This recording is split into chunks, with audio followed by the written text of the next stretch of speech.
Construcción industrializada de los interiores. Introducción a los sistemas industrializados de compartimentación interior. Vamos a estudiar los sistemas industrializados de compartimentación interior. Dicho de manera sencilla, este tema trata sobre los elementos que sirven para dividir los espacios interiores de un edificio. Normalmente llamamos a estos elementos paredes o tabiques. Una pared puede entenderse como una construcción vertical que cierra o divide un espacio. Un tabique es una pared más delgada, utilizada para separar piezas o habitaciones dentro de una vivienda, local u otro edificio. Pero en este tema se utiliza una expresión más amplia, partición interior. Esta expresión no se refiere tanto al material concreto, sino a la función que cumple el elemento. La función principal es dividir el espacio interior. Esa división puede hacerse con muchos sistemas: un tabique de ladrillo, un muro más grueso, una mampara desmontable, una placa de yeso laminado, un panel prefabricado o una solución industrializada. Por eso, cuando hablamos de compartimentación interior, no debemos pensar solo en albañilería tradicional. Debemos pensar en cualquier sistema que permita separar espacios dentro del edificio. Durante la fase de proyecto, la elección de una partición interior depende de varios condicionantes. Uno de ellos es el uso de la partición. No es lo mismo separar dos dormitorios que separar una vivienda de otra, un pasillo de evacuación, un local técnico o una zona húmeda. También hay que tener en cuenta las instalaciones que debe alojar. Algunos tabiques deben permitir el paso de electricidad, fontanería, telecomunicaciones, climatización u otras instalaciones. Otro criterio es la funcionalidad. El tabique debe cumplir correctamente la función para la que se proyecta. También importa la versatilidad. Un sistema versátil permite adaptarse a diferentes necesidades. La flexibilidad futura también es importante. En edificios de oficinas, locales comerciales o edificios que pueden cambiar de distribución, conviene utilizar sistemas que permitan futuras modificaciones. El aspecto estético también puede condicionar la elección. Algunas particiones quedan ocultas bajo revestimientos, pero otras pueden quedar vistas o formar parte directa del diseño interior. Los motivos económicos también influyen. Hay que considerar el coste del material, el coste de la mano de obra, la rapidez de ejecución, el mantenimiento y la durabilidad. La rapidez de ejecución es otro criterio importante. Los sistemas industrializados suelen buscar una colocación más rápida, más limpia y con menos dependencia de procesos húmedos. Por último, puede existir necesidad de obra en seco. La obra en seco evita morteros, tiempos de fraguado, agua en obra y residuos asociados a la albañilería tradicional. Las particiones interiores pueden cumplir varias funciones además de separar físicamente dos espacios. Pueden proporcionar aislamiento acústico, reduciendo la transmisión de ruido entre habitaciones o recintos. Pueden aportar aislamiento térmico, especialmente cuando separan espacios con distintas condiciones ambientales. Pueden contribuir a la protección frente al fuego. También pueden proteger frente a la humedad, especialmente en zonas como baños, cocinas, vestuarios o locales con presencia de agua.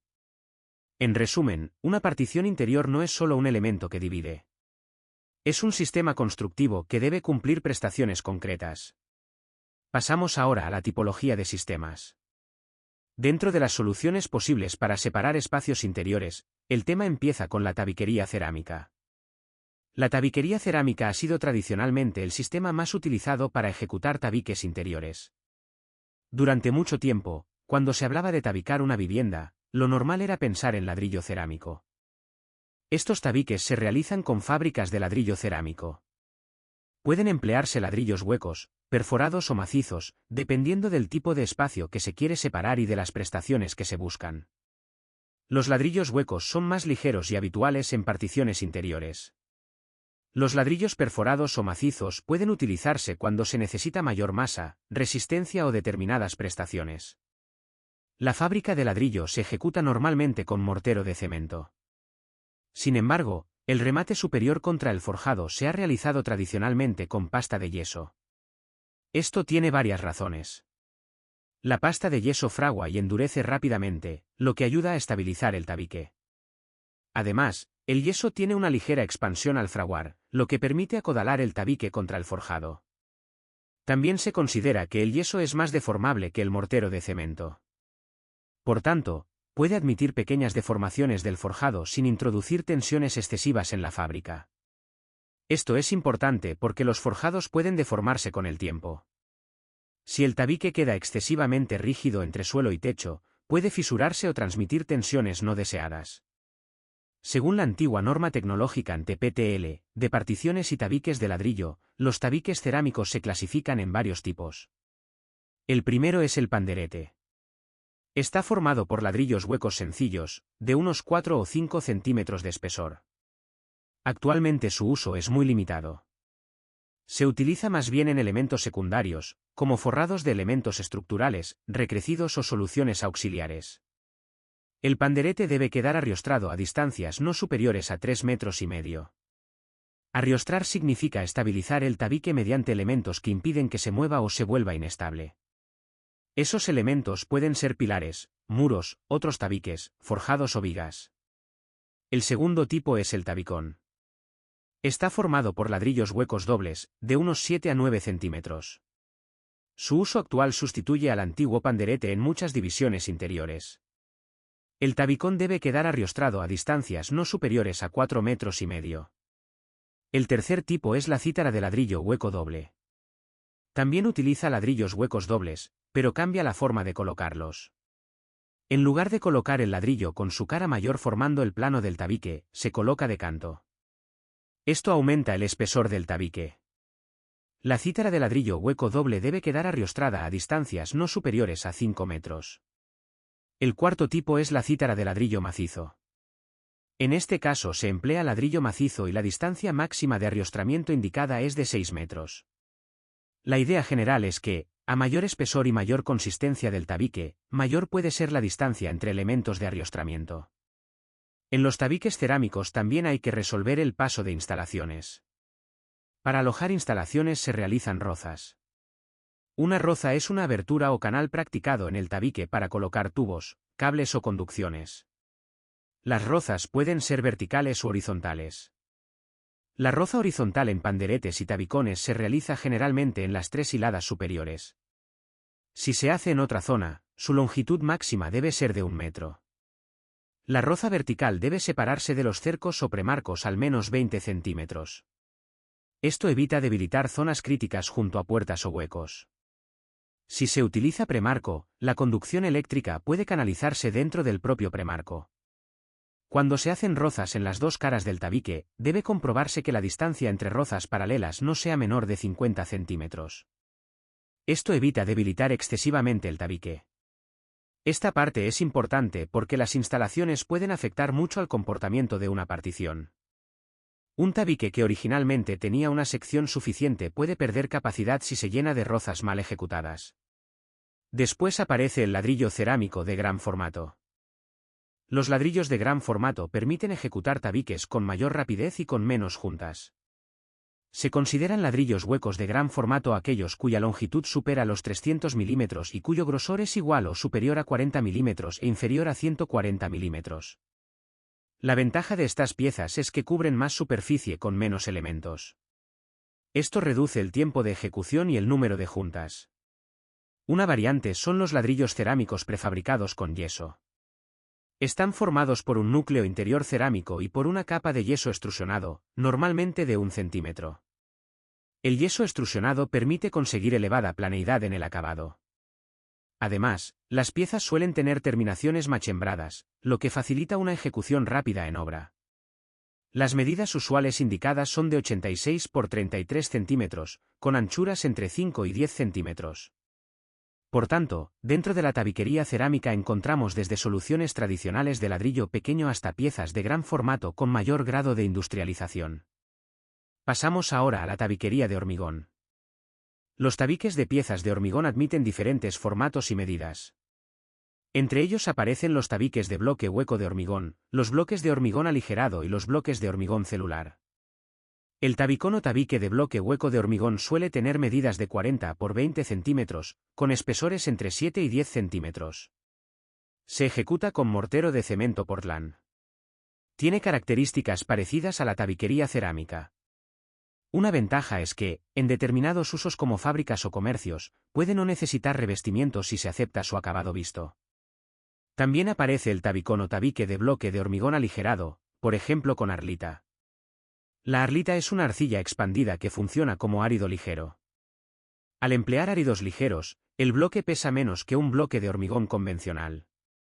Sus medidas habituales pueden ser de 50 por 20 centímetros, con espesores entre 6 y 10 centímetros. Otro sistema es el bloque de hormigón celular, como los bloques tipo Eaton. Estos bloques tienen espesores entre 7 y 15 centímetros. La longitud habitual de las piezas es de 62,5 centímetros, y pueden tener alturas de 25 o 50 centímetros. El hormigón celular es un material ligero, con poros en su masa, lo que mejora su manejabilidad y determinadas prestaciones térmicas. La idea clave de la tabiquería de hormigón es que ofrece piezas relativamente industrializadas, con mayor formato que el ladrillo tradicional y con posibilidades de acabado, resistencia o ligereza según el tipo de bloque.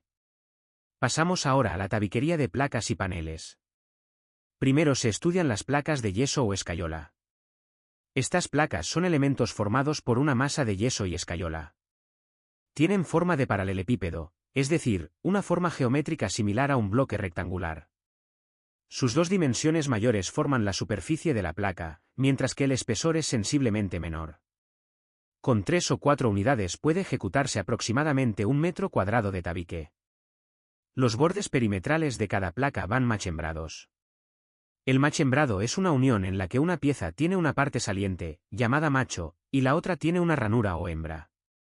Esto permite encajar unas placas con otras y mejorar la continuidad del tabique. Además del yeso o la escayola, estas placas pueden incorporar aditivos para mejorar algunas propiedades.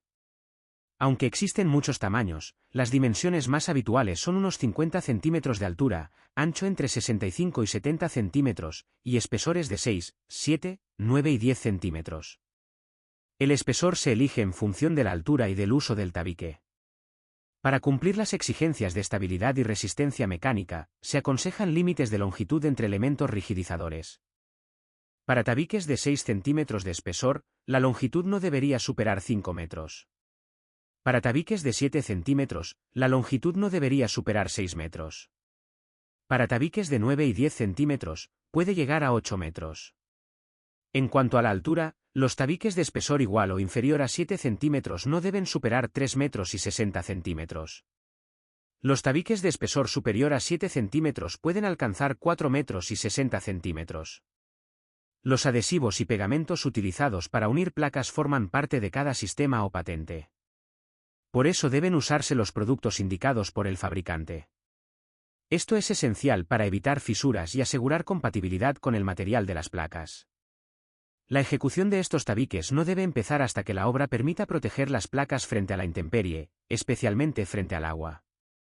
Esto implica que la cubierta y las fachadas deben estar terminadas, las bajantes colocadas y el tendido de yeso en techos ejecutado en la planta donde se va a trabajar.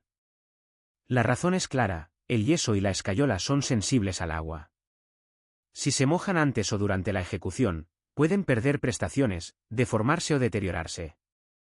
En la unión inferior, se recorta la lengüeta inferior de la placa y se apoya sobre una maestra. Si el tabique se coloca sobre el solado, debe fijarse un rastrel de madera o una banda elástica antes de comenzar. La unión entre placas se realiza mediante machembrado, colocando las juntas verticales contrapeadas hilera por hilera. Contrapear juntas significa evitar que las juntas verticales coincidan en líneas continuas. Esto mejora la estabilidad y reduce la aparición de fisuras. Las piezas se colocan de forma que el borde ranurado quede en la parte superior, para recibir el macho de la placa de la hilada superior. Antes de encajar, se aplica adhesivo. La unión superior con el techo debe dejar un espacio libre de 2 o 3 centímetros.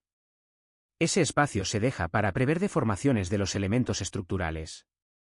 Después de un tiempo, se rellena con pasta de yeso, escayola o adhesivo. En las esquinas y uniones en T, las placas se disponen alternando la entrega hilada a hilada. Para recibir cercos en huecos, se realizan 3 o 4 orificios en las jambas, donde se sitúan los puntos de anclaje del cerco. Tanto si el cerco es metálico como si es de madera, se recibe mediante adhesivo en los huecos previstos. Después se estudian los paneles de yeso. Los paneles son elementos de yeso y escayola parecidos a las placas, pero de mayor altura. Su altura puede alcanzar la distancia completa entre suelo y techo. A diferencia de las placas pequeñas, estos paneles solo tienen machembrado en sus bordes de mayor longitud, para unir unos paneles con otros y formar el tabique. En su interior tienen alveolos verticales. Estos alveolos reducen el peso del panel y pueden servir para llevar conductos de instalaciones. Como en las placas, los paneles pueden incorporar aditivos, fibra de vidrio, áridos ligeros u otros componentes para mejorar prestaciones. Las dimensiones habituales son alturas de 2,85 m o 3 metros. El ancho puede variar entre 67 y 56 centímetros. Los espesores usuales son 7 y 9 centímetros. Para estabilidad y resistencia mecánica, se aconseja que la longitud del tabique no supere 6 metros entre elementos rigidizadores si el panel tiene 7 centímetros de espesor, y 8 metros si tiene 9 centímetros. En altura, se pueden superponer paneles, pero sin superar 3,60 m para paneles de 7 centímetros ni 4,60 m para paneles de 9 centímetros. La ejecución de los paneles exige un replanteo preciso en planta, igual que en los tabiques de placas. La unión entre paneles se realiza encajando el macho de un panel en la hembra del panel contiguo, después de aplicar adhesivo en todo el borde. El encuentro superior con el techo depende de la deformación esperada de la estructura. Si se considera que la estructura ya ha deformado todo lo que se espera, los paneles se levantan con una palanqueta hasta pegarlos al techo con adhesivo. En el suelo se mantienen en esa posición mediante cuñas. El espacio inferior se rellena con mortero de yeso o con una pasta de adhesivo y yeso o escayola. Pero esta hipótesis es discutible, porque la deformación diferida de una estructura puede tardar años en estabilizarse.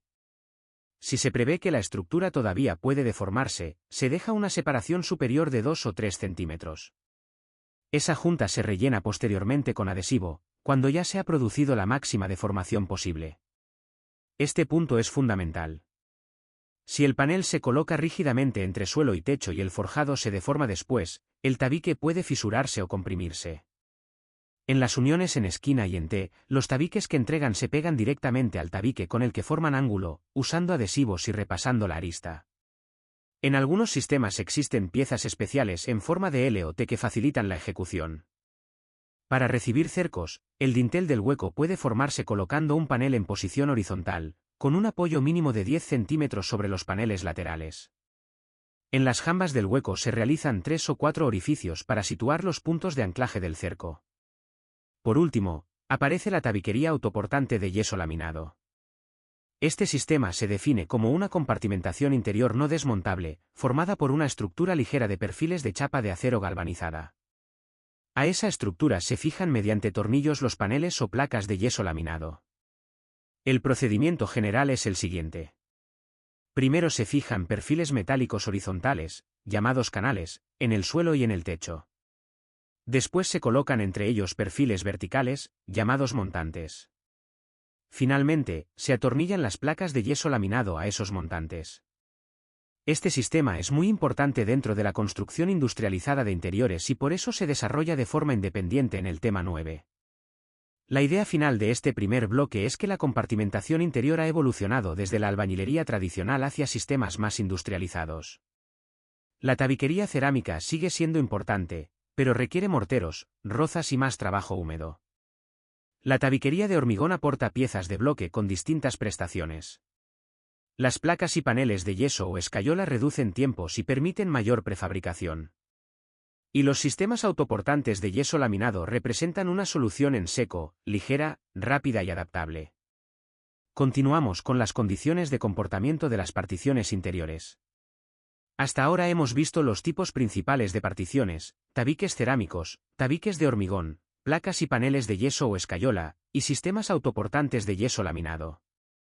Ahora dejamos de mirar únicamente el material y pasamos a estudiar qué prestaciones debe cumplir una partición interior dentro de un edificio.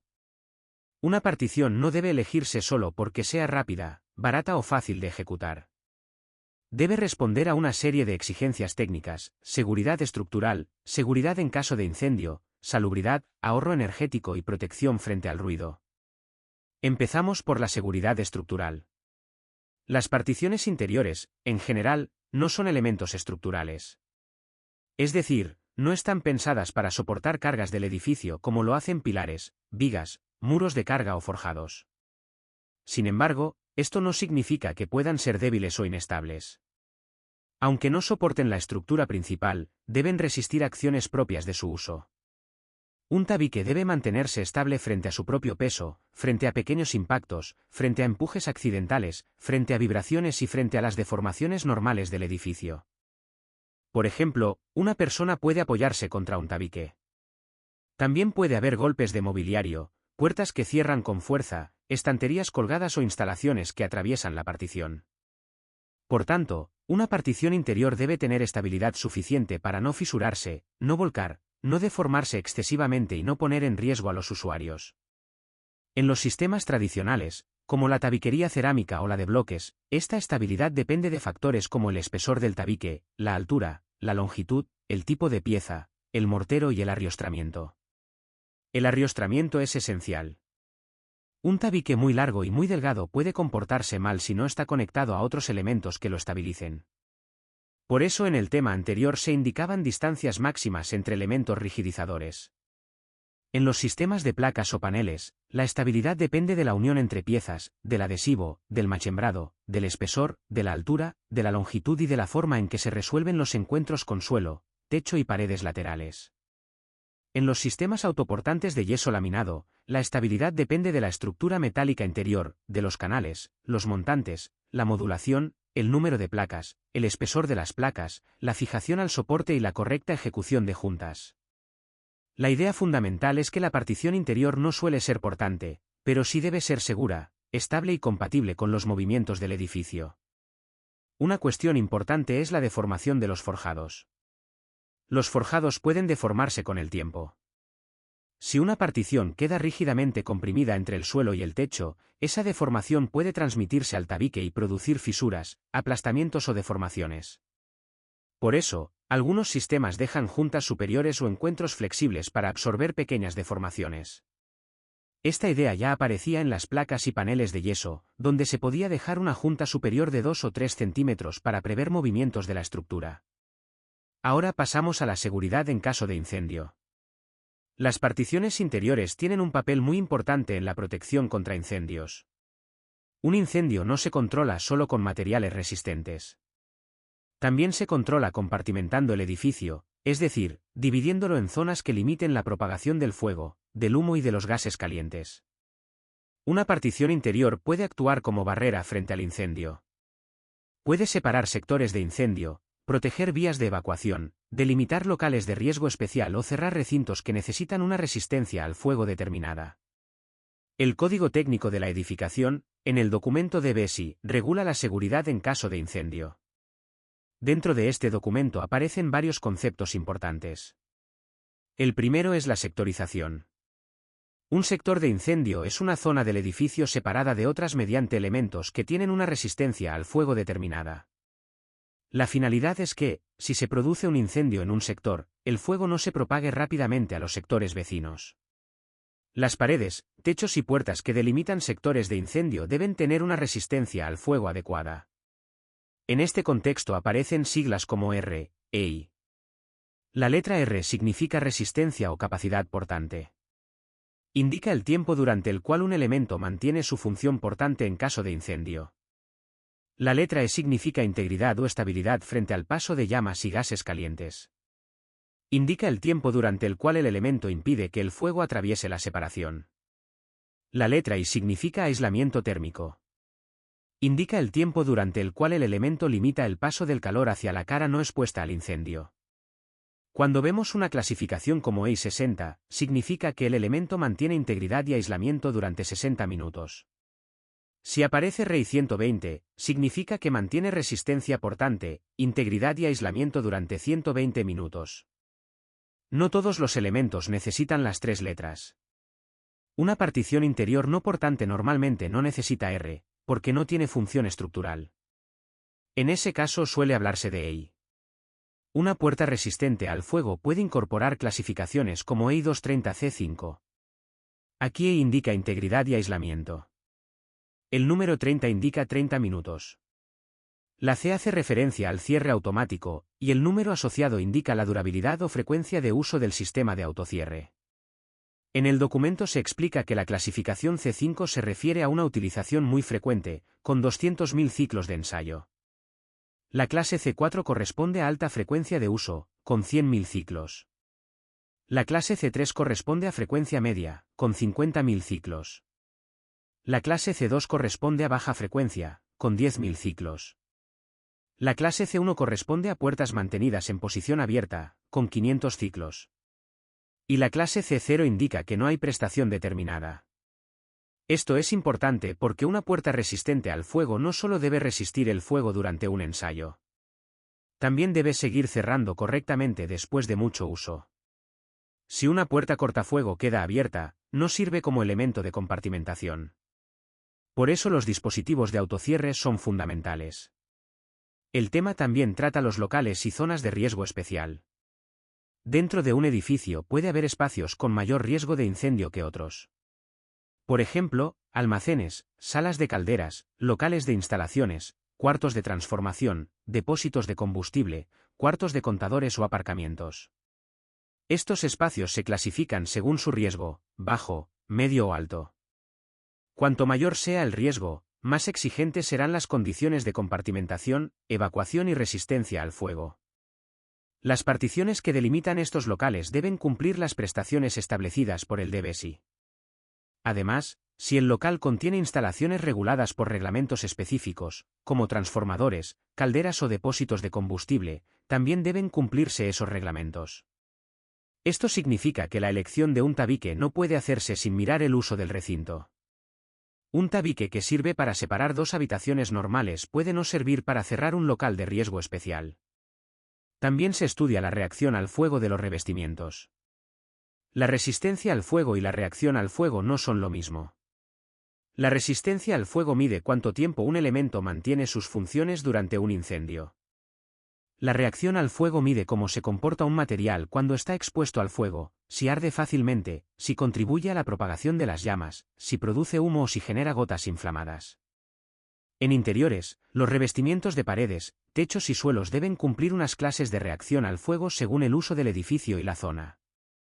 Por ejemplo, las exigencias no son iguales en una vivienda, en un pasillo protegido, en una escalera protegida, en un hospital, en un local de pública concurrencia o en una zona de riesgo especial. Las zonas de circulación y evacuación suelen ser más exigentes, porque deben permitir que las personas salgan del edificio en condiciones seguras. En uso hospitalario, las exigencias pueden ser mayores, especialmente en pasillos y escaleras protegidas, porque la evacuación es más compleja.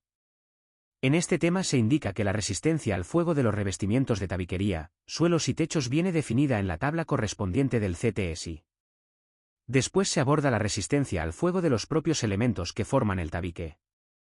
En el anejo F del DBSI existen tablas que permiten conocer la resistencia al fuego de elementos de fábrica de ladrillo cerámico, fábrica de ladrillo sílico-calcáreo y bloques de hormigón. Estas tablas se aplican a muros y tabiques de una hoja, sin revestir, enfoscados con mortero de cemento o guarnecidos con yeso, con espesores mínimos de revestimiento. Esto es importante, la resistencia al fuego de una fábrica no depende solo del material base. También depende del espesor del tabique, del tipo de pieza, del revestimiento y de si está revestido por una o dos caras. En soluciones formadas por dos o más hojas, puede adoptarse como valor de resistencia al fuego del conjunto la suma de los valores correspondientes a cada hoja, siempre siguiendo el criterio indicado por el DBSI. Por ejemplo, un sistema de doble hoja puede alcanzar mayor resistencia al fuego que una hoja simple, porque hay más masa, más espesor y más recorrido para el paso del calor.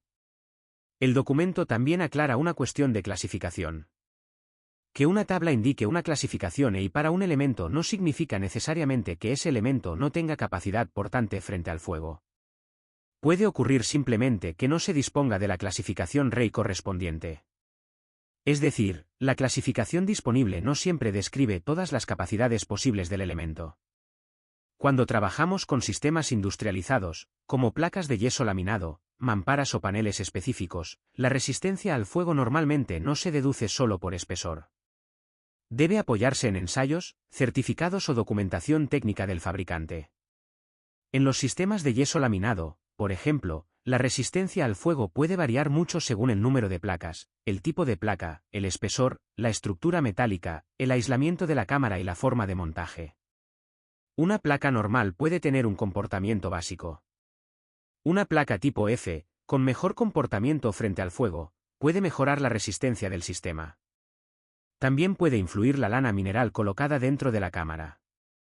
Por eso, en construcción industrializada, no basta con decir tabique de yeso laminado. Hay que especificar el sistema completo, tipo de placa, número de placas por cara, espesor, estructura, modulación, aislamiento y detalles de encuentro. La seguridad en caso de incendio también depende de la continuidad del sistema. Una partición puede tener una clasificación determinada en laboratorio, pero perder eficacia en obra si se ejecutan mal los pasos de instalaciones, las juntas, los encuentros con techo y suelo, los huecos de puertas o los remates perimetrales. Por ejemplo, una pared de I-60 puede dejar de comportarse como tal si se perfora para pasar instalaciones y no se sellan correctamente los pasos.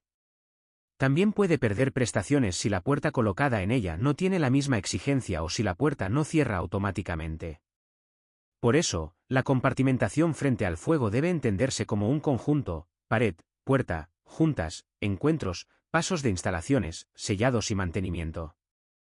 Otro punto importante es la relación entre sectores de incendio y escaleras o ascensores.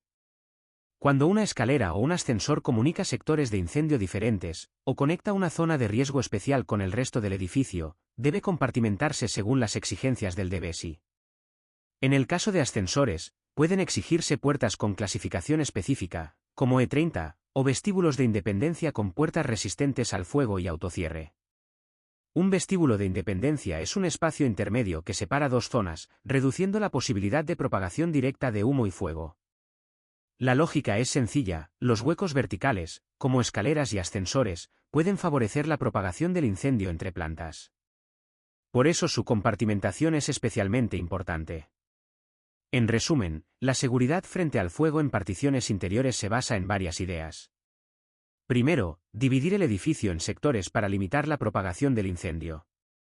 Segundo, utilizar paredes, techos y puertas con la resistencia al fuego adecuada. Tercero, clasificar correctamente los locales de riesgo especial. Cuarto, controlar la reacción al fuego de los revestimientos.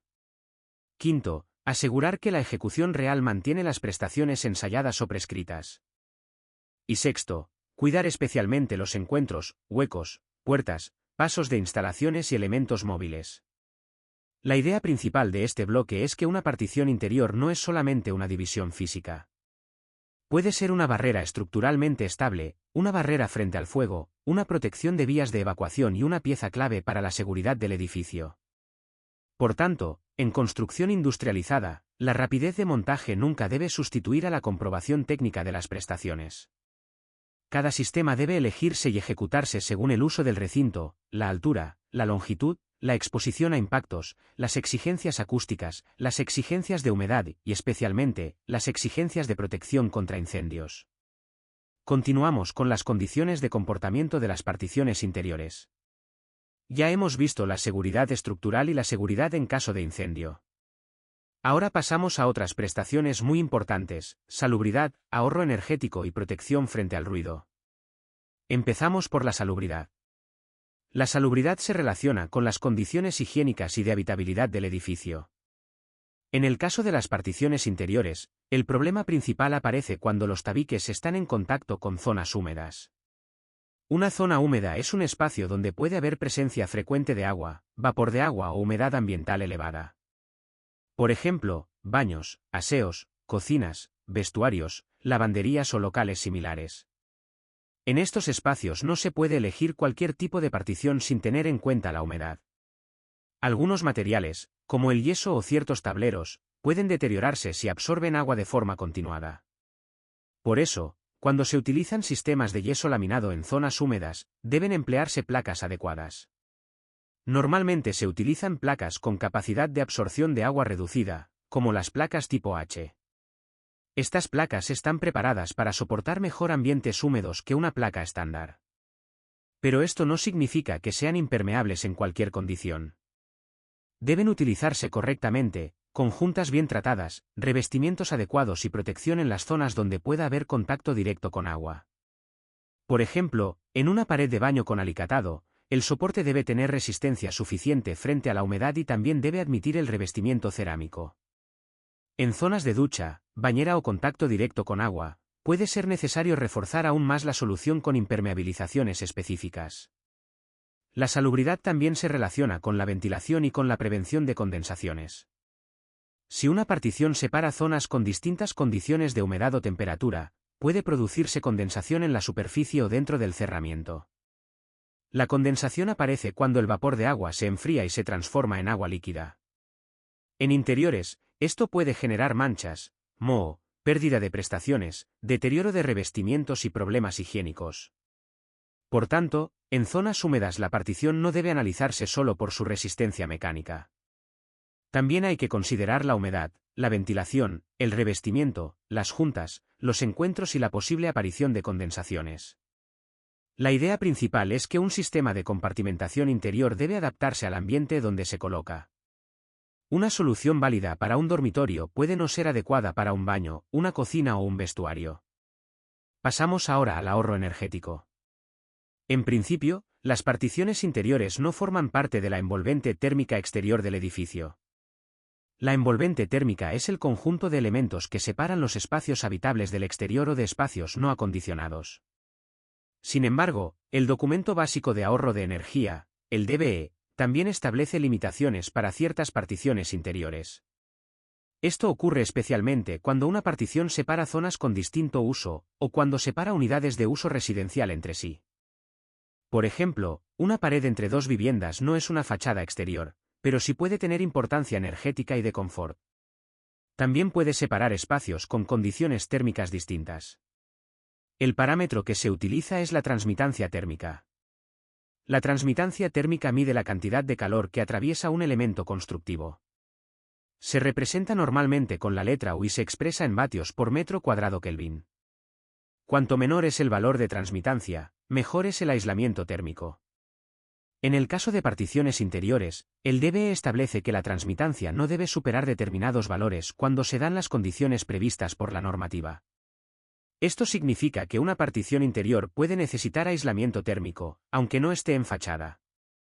En sistemas autoportantes de yeso laminado, la transmitancia térmica depende del tipo de placa, del número de placas, del espesor de la cámara, de la estructura y, sobre todo, del material aislante colocado en el interior.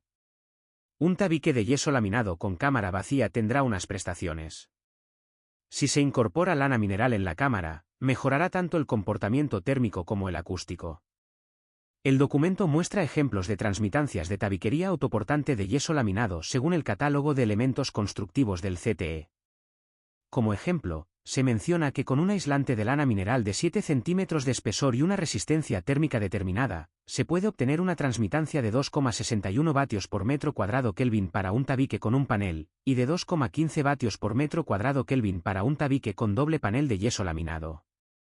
Esto permite entender una idea importante: añadir más placas y mejorar el aislamiento de la cámara mejora el comportamiento térmico del sistema. Pero, en construcción, no basta con mirar el valor aislado de una placa. Hay que considerar el sistema completo. Por ejemplo, en un tabique autoportante influyen las placas, la cámara, el aislamiento, los perfiles metálicos, los encuentros con otros elementos y la continuidad del sistema. Además, hay que evitar que las instalaciones, huecos o encuentros deterioren la prestación térmica. Una partición muy bien diseñada puede perder eficacia si queda interrumpida o mal ejecutada. La idea clave del ahorro energético es que las particiones interiores también pueden intervenir en el control térmico del edificio, especialmente cuando separan zonas con condiciones diferentes. Pasamos ahora a la protección frente al ruido. Esta es una de las prestaciones más importantes de las particiones interiores. Un tabique no solo separa físicamente dos espacios. También debe limitar la transmisión del sonido. El sonido puede transmitirse de varias formas. Puede pasar directamente a través del tabique. También puede transmitirse por flancos, es decir, a través de elementos laterales como forjados, fachadas, techos, suelos o encuentros estructurales. Por eso, el aislamiento acústico de una partición no depende únicamente del material del tabique. Depende del conjunto constructivo y de cómo se ejecuten los encuentros. El documento básico de protección frente al ruido, el DBHR, establece exigencias de aislamiento acústico para distintos tipos de recintos. Una primera distinción importante es si la partición separa espacios dentro de una misma unidad de uso o si separa unidades de uso diferentes. Una unidad de uso puede ser, por ejemplo, una vivienda. Dentro de una vivienda, las exigencias acústicas son menores que entre una vivienda y otra. No se exige lo mismo a un tabique entre dos habitaciones de la misma vivienda que a una separación entre dos viviendas, entre una vivienda y una zona común, o entre una vivienda y un local de instalaciones. Por eso, el DBHR clasifica los elementos de separación y define valores acústicos mínimos. En particiones interiores dentro de la misma unidad de uso, las exigencias suelen ser menores. En cambio, cuando una partición separa distintas unidades de uso, las exigencias aumentan. En estos casos, el aislamiento acústico debe impedir que la actividad de un recinto se transmita de forma molesta al otro. Por ejemplo, la separación entre viviendas debe controlar conversaciones, televisión, música, golpes, instalaciones y otros ruidos habituales. En el tema se recogen figuras y tablas del DBHR donde aparecen los tipos de tabiquerías admisibles. Entre ellas se incluyen soluciones de fábrica apoyada directamente, soluciones de fábrica con bandas elásticas, soluciones de entramado autoportante y combinaciones con trasdosados. Una idea esencial es el apoyo elástico. Cuando una tabiquería se apoya directamente sobre el forjado, puede transmitir vibraciones con más facilidad. Si se introduce una banda elástica, se reduce la transmisión de ruido por impacto o por vibración. En sistemas de yeso laminado, las bandas acústicas tienen una función parecida. Se colocan en los canales inferiores, superiores y laterales para desacoplar parcialmente el tabique de la estructura. Este desacoplamiento ayuda a mejorar el aislamiento acústico, porque reduce los caminos rígidos de transmisión. Otra idea clave es la masa. En sistemas tradicionales de fábrica, el aislamiento acústico mejora normalmente al aumentar la masa. Un tabique más pesado suele aislar mejor frente al ruido aéreo que uno muy ligero, aunque esto no siempre es suficiente por sí solo. En sistemas ligeros, como los entramados autoportantes de yeso laminado, el aislamiento acústico no se basa únicamente en la masa. Funciona mediante un sistema masa. Esto significa que hay una placa en un lado, una cámara con material absorbente en el interior, y otra placa en el otro lado. La placa actúa como masa, la cámara y el aislante actúan como elemento elástico o absorbente, y la segunda placa vuelve a actuar como masa. Este sistema puede conseguir buenos aislamientos acústicos con menor peso que un muro macizo, siempre que se ejecute correctamente. Pero el rendimiento depende de muchos factores. Depende del número de placas por cara. Con más placas, aumenta la masa y suele mejorar el aislamiento.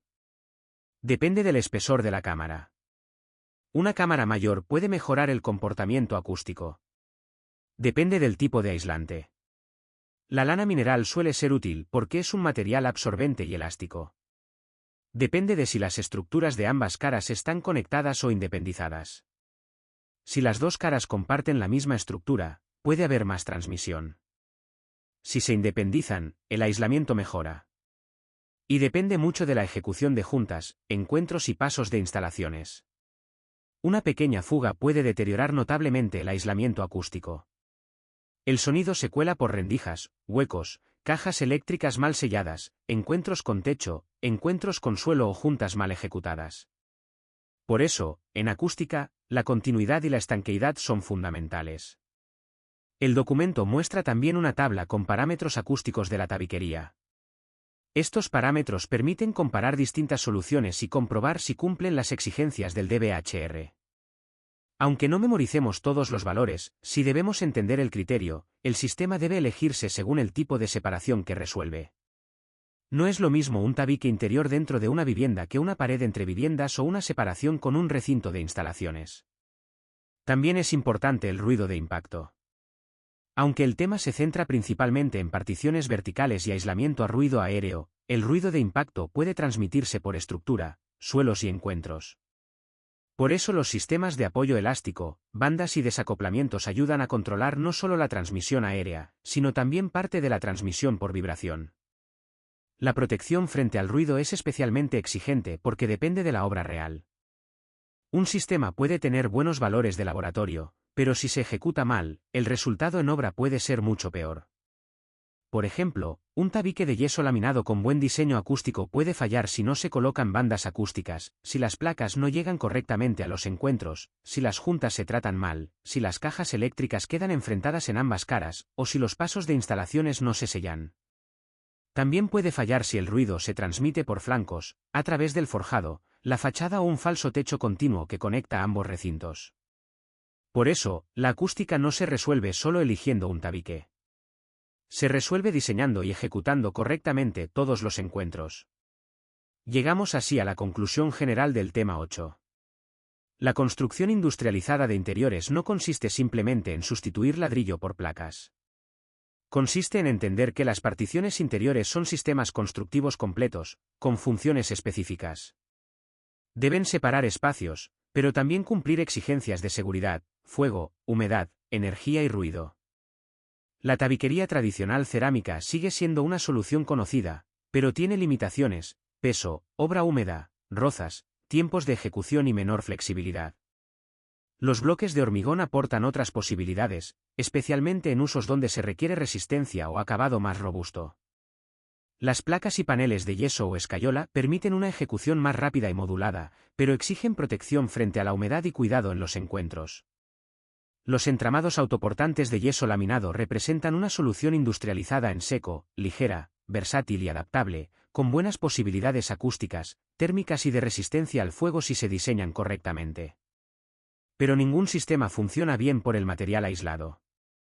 Funciona bien cuando se especifica y se ejecuta como sistema completo: soporte, placas, estructura, juntas, bandas, aislamientos, revestimientos, encuentros, huecos e instalaciones.